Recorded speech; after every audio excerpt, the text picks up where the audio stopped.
প্রায় ৫ লাখ নথিবিহীন অভিবাসীকে বৈধতা দেওয়ার পরিকল্পনা অনুমোদন করেছে স্পেন সরকার। এতে কপাল খুলেছে বাংলাদেশি সহ নানা দেশ থেকে যাওয়া অভিবাসীদের।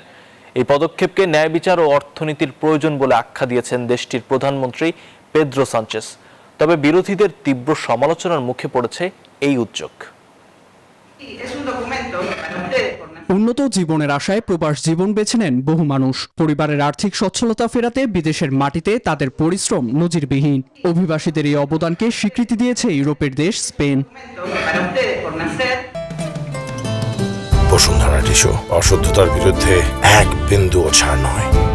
সম্প্রতি স্পেন সরকার বড় পরিসরে নথিবিহীন অভিবাসীদের আইনি মর্যাদা দিতে একটি কর্মসূচির অনুমোদন দিয়েছে, যার আওতায় প্রবাসী বাংলাদেশি সহ অন্তত ৫ লাখ নথিবিহীন অভিবাসী পাবেন ১ বছরের আবাসন ও কাজের অনুমতি, যা পরবর্তীতে নবায়নযোগ্য।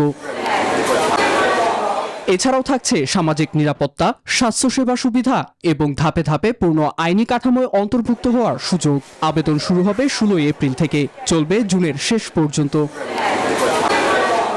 ক্ষমতাসীন সরকারের দাবি, অভিবাসীরা আনুষ্ঠানিকভাবে শ্রমবাজারে অবদান রেখে আসছে। তাদের বৈধতা দিলে একদিকে যেমন শ্রমবাজার শক্তিশালী হবে, তেমনি কর আদায় ও সামাজিক নিরাপত্তা ব্যবস্থা আরও সম্প্রসারিত হবে।